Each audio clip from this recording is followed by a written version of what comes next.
አማራ ባለበት እየተሳደደ ነው። ኮሎኔል ወታደር ናቸው። አያውቁትም ለማለት አይደለም፣ በደንብ አድርገው ያውቁታል። ነገር ግን መግለጽ በደንብ መታወቅ ያለበት አማራ የትኛውም የኢትዮጵያ ግዛት ውስጥ ከዚህ ክልል በስተቀር ቦታ የለውም። ህገ መንግስታዊ ነው ባይዘው ይሄንን ህገ መንግስታዊ ጉዳይ በእውነት 30 ዓመት ሙሉ ለምንድን ነው የማይለወጠው? የክልላችን መንግስት ችግሩን አያውቀውም ነበር ወይ ማለት ይቻላል ወይ ነው? እኔ ማለት ስለማልችል ከህዝባችን ጋር መወገን በጣም አስፈላጊ ነው ብዬ ነው የማስበው። እንደ መሪ ህዝቡን ይዘው እየታገሉ ህዝቡን ማዳን ያስፈልጋል። እናንተ ጠንክራችሁ ባለመስራታችሁ ችግሩ እናንተ ጋር በመሆኑ ምክንያት ማህበረሰቡ በጣም ተሰቃይቷል፣ በብዙ መንገድ ማለት ነው። እንዴ ዋናውን ነገር ላንሳና እንዴት አንድ የአማራ ዜጋ ከዚህ አዲስ አበባ መግባት ይከለከላል? እንዴት ታግቶ 1 ሚሊዮን ብር ይጠየቃል? ይሄ እንደ ቦምብ ያልፈነዳ ምን ሊፈነዳ ነው?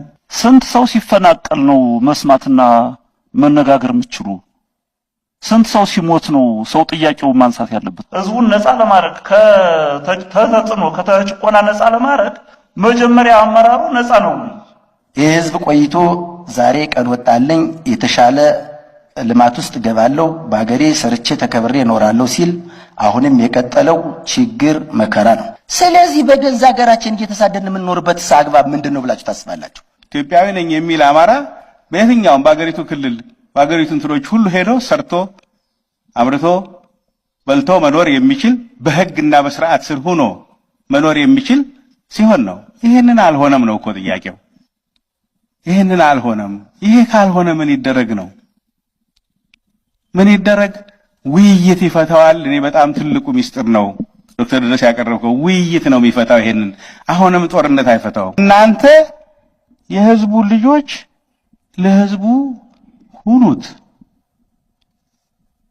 አገልግሉት፣ እናግዛችሁ። የሚፈጠር ጭቅጭቅ የሚፈጠር ትርምስ በተለይ የሚፈጠር የወንበር ሌላ አይደለም የወንበር ጉዳያችሁ አይሁን። ጉዳዩ መሆን አለበት የህዝባችሁ የወገናችሁ ጉዳይ። ሰዶ ከመሰደድ ፖለቲካ ወጥተን ይሄ ችግር የሚፈታበት መድረክ መፍጠር ነው ያለባችሁ። ከተማን በተለይ ባህር ዳር ከተማ ላይ ትኩረት ሰጥ ይሄን ለማረጋጋት ከማህበረሰቡ የተወጣጣ በየክፍለ ከተማው ጊዜያዊ የሰላምና መረጋጋት ኮሚቴ ተዋቅሮ ወደ ሰላማችን መምጣት ያለብን ይመስለኛል።